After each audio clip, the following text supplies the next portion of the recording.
Mucaan kun Taliilee Biraanuu Dullumee jedhamti. Mucaa Shawaa Lixaa Aanaa Cobii Ganda Duwwaa tokkodha.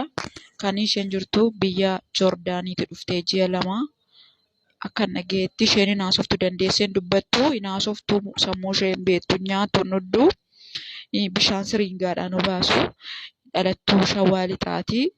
Biyya Joordaanii keessatti madaamiin ishee reebdee dhiigni bakkeetti hin baane afaan ishee keessatti cobaa. Afaan ishee keessi dhiiga duwwiidha. Sammuu ishee hin beektu du'aaf jireenya gidduu jirti. Harki ishee miilli ishee sireetti hidhamee jira. Adaraa Oromummaa bira dhaabbadhaa gargaaraa isiniin jedha. Taliilee Biraanuu Dullumee jedhamti. Mucaa Shawaa Lixaa Aanaa Cobiiti Ganda Duwwaa tokko. Akkan odeeffannoo dhagayetti isheen kan natti hime naannaa erginaan hin dhufe. Ani immoo kan hin jiraadhu biyya Joordaanii. Adaraa natti kennannaan hin dhufe adaraa Oromummaati. Isiniin jedha adaraa biraa dhaabbannu. Lubbuu ishee hin beektu isiniin jedha madaamiin ishee miite immoo qabamtee mana hidhaa jirti poolisiin qabee amma jara warra jiran gaafannaan isheen qabamteetti naan jedhanii isiniin jedha obboloota koo. Ijoolleen biyya Joordaanii keessa jirtanii mucaa kana ilaalaa. Mucattii ishee poostii isinii godhe sana bira deemee jira hospitaala. Mucaan baay'ee dhukkuba. Hin dubbattu. Afaan isheellee hin banamu.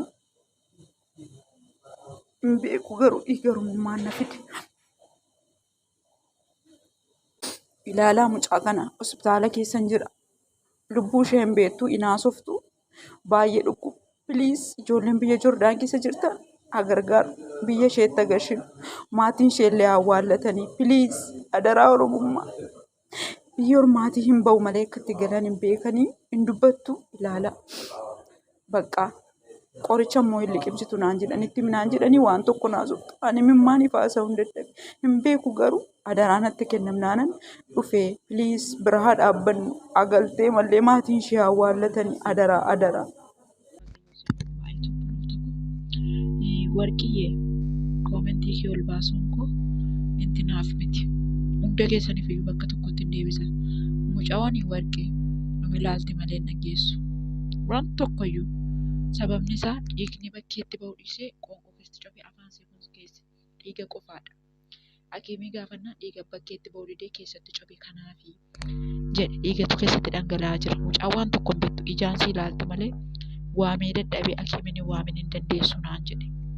Isinitti hima daqiiqaa 40 yookaan sa'a tokko waan ta'u bira ture. Jarri koo nageessanii. Kanaafiyyuu warri maal taatettan immoo madaamii isheetu dabaddabe biyya Joordaanii keessatti. Mucaan reefu dhuftee ji'a lama. Mucaadhaan eenyuun si dha'een jedha hin dubbattu akkasumatti na ilaalti. Isa yeroon itti haasa'u nan ilaaltu ergiini dabarfattee jettee na ilaalti. Of hin beektu naan jedhe dookteeriin. Isinitti himaati jechuudha.